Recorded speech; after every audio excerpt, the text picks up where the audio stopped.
Last week, my married friend Sarah looked me dead in the eyes and said, "Don't worry, you'll find someone eventually.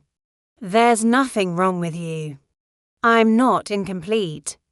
And I'm so tired of pretending that I am." Somewhere along the way, society convinced us that being single is a problem that needs solving. Like I accepted breadcrumbs from guys who barely texted me back because, hey, at least it was something, right? At least I wasn't alone. It doesn't feel like winning. It feels like losing yourself piece by piece, Jake. I was treating my singleness like a disease that needed curing instead of a choice that deserved respect. We were watching a movie on his couch. Maybe I'm not relationship material by his definition. Maybe I'm not willing to make myself smaller. Maybe I'm not going to pretend that my dreams are hobbies and my opinions are suggestions. Not forever, but I stopped making it my full-time job. I stopped swiping through faces like I was shopping for a person. I traveled to Japan alone, which everyone said was so brave, like solo travel was some kind of extreme sport. I bought a one-bedroom apartment and decorated it exactly how I wanted, not how some future hypothetical boyfriend might like it. I stopped saying yes to dates with guys I had zero interest in just because they asked. When I said no, they got this look. You know the look. Honey, New Year's Eve, where everyone else looking. I have work that challenges me, hobbies that fulfill me, friendships that sustain me, and dreams that excite me. Like my contentment is a judgment on their choices. It's not. I'm genuinely happy for my coupled friends. I love seeing them happy. But why can't they extend the same courtesy to me? Around why is I'm happy being single met with skepticism, like I'm lying to make myself feel better. When I got offered a promotion that required traveling 40% of the time, I said yes immediately. I didn't have to have long conversations about how it would affect us because there was no us to consider. Not because we're broken or damaged or afraid of commitment, but because we've built lives that work for us exactly as they are. I can be spontaneous without checking with someone else first. You are not broken furniture waiting for someone to fix you. You are not a rough draft waiting for someone to edit you into a final version.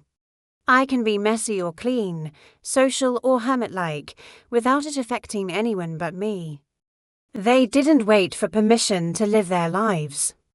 They didn't put their dreams on hold until someone came along to share them. For you get to decide that being single is not a problem that needs solving, but a choice that deserves respect. Your life is happening right now, and it's worth celebrating exactly as it is. Someone. I've settled into myself. I've settled into a life that fits me perfectly. I've settled into the radical idea that I am enough, exactly as I am. To kiss your relationship status is not a measure of your worth. Your value doesn't increase when you're coupled and decrease when you're single. I refuse to believe that my life is somehow incomplete because I don't have a plus one. If I meet someone who adds to my life instead of requiring me to subtract from it, I'm not waiting to be completed. I'm not apologizing for taking up space. I'm not shrinking myself to make other people comfortable. Someone who enhances who I am instead of asking me to change who I am. Someone who has built their own beautiful life and wants to share it with mine. I'm open to that. At midnight while I am just trying to enjoy the party. You can't be too picky. You're not getting any younger.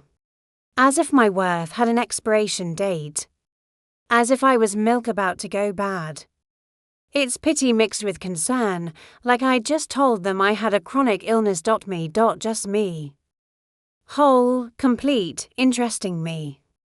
I'm funnier when I'm not worried about whether someone thinks my jokes are appropriate. I can sit in a coffee shop alone and not feel like everyone is staring at me with pity. I can go to movies by myself and actually enjoy them more because I am not worried about what the other person thinks. I'm braver when I'm not asking permission to take risks. I am more generous with my friends when I am not saving all my emotional energy for a romantic relationship. Am I being too stubborn? Am I holding out for something that doesn't exist? She said, what if being single isn't about waiting for the right person? What if it's about being the right person for yourself? When Sarah was going through her rough patch with her husband, guess who she called? Not her other married friends who might judge or give advice that served their own relationships. She called me. Because I had the time, the energy, and the perspective to really listen. When I see my friends posting anniversary photos and talking about buying houses together, there's this tiny voice that whispers, maybe they figured out something you didn't. My bookshelves, my art, my slightly ridiculous collection of plants that I definitely can't keep alive but keep buying anyway. This space is mine and is beautiful because it reflects me, not some compromise between me and someone else. Maybe I'm not going to apologize for taking up space in my own life. I'd been performing happiness instead of actually living it. And when Jake said, I guess you're just not relationship material, instead of feeling devastated, I felt relieved. And because even when you're happy being single, the world doesn't stop treating you like you're in a waiting room. He made some comment about how I was too ambitious and it was intimidating. And I found myself apologizing. Apologizing for working hard. Apologizing for having goals. Apologizing for being me. We dated for 8 months and honestly, it was mediocre at best. He never remembered things that mattered to me. He'd cancel our plans last minute. He made jokes about my career that weren't actually funny. But when people asked about him, I'd smile and say, yeah, he's great. Because having someone, anyone, felt better than admitting I was still single. Ray all just walking around with this giant neon sign flashing needs relationship above our heads. But what if I told you that's complete garbage? And in that moment, I realized. God, did I believe it? I remember being 22, watching all my college friends get engaged, and I felt this panic in my chest. This voice in my head screaming, what's wrong with me? Why am I always the single one? I would scroll through Instagram at 2 a.m., looking at their perfect couple photos, wondering if I had some invisible flaw that made me unlovable. She thought I was broken. She thought being single at 28 meant I was damaged goods waiting to be fixed by the right person. But here's what I need you to understand. I'm not broken. You see, I used to believe it though. So I did what everyone told me to do. I downloaded every dating app. I said yes to blind dates. I lowered my standards. But here's the thing about settling. I remember this one guy, one night, that's when it hit me. I was shrinking myself to fit into someone else's idea of what I should be. The breakup was messy. Not because of drama, but because I had to admit to myself that I'd been lying. Because you know what? But that doesn't make me broken. After Jake, I did something radical. I stopped dating. And you know what happened. I started remembering who I was. I took that pottery class 1D been putting off because what if I met someone and didn't have time? I started having dinner parties where I was the only single person, and instead of feeling like the odd one out, I felt like. But here's where it gets complicated. At my cousin's wedding last month, I lost count of how many people asked, so anyone special in your life? My aunt pulled me aside and said, and don't even get me started on the holidays. Table for one at restaurants. Wedding invitations that assume plus ones. Sometimes I wonder, But then I remember what my therapist told me. That hit different. Because here's what I've learned about myself in these single years. I've learned that I actually like my own company. I've learned that my apartment feels like home because I chose everything in it. I've learned that I'm a really good friend.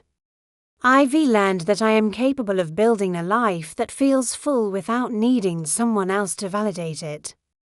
But I've also learned that admitting you're happy being single is somehow threatening to other people. Why does our society treat singleness like a consolation prize instead of a valid way to live? Why do we assume that everyone wants the same thing? Here's the truth that makes people uncomfortable: some of us are actually better single. I wake up every morning and decide how to spend my day without negotiating with anyone. I can pursue opportunities without worrying about how they'll impact a partner. And honestly, that felt incredible. Don't get me wrong. I'm not anti-relationship. But I refuse to accept just anyone because society tells me that coupled is better than single. Because here's what I want you to understand, especially if you raise single and struggling with it: you are not a half person waiting for your other half. You are a whole person. Right now. Today. Single or not, your life doesn't begin when you meet the one. The pressure to couple up has made us forget that some of the most interesting, accomplished, fulfilled people in history were single. So to everyone who keeps asking when I'm going to settle down, here's my answer: I have settled down. And to anyone watching this who is single and tired of feeling like you need to apologize for it, you don't. You get to decide what your life looks like. You get to decide what makes you happy. I'm 28, I'm single, and I'm not broken. I'm living my life fully, authentically, unapologetically. And if that threatens your worldview, that's not my problem to solve. This is my life, and I'm not waiting for anyone's permission to love it.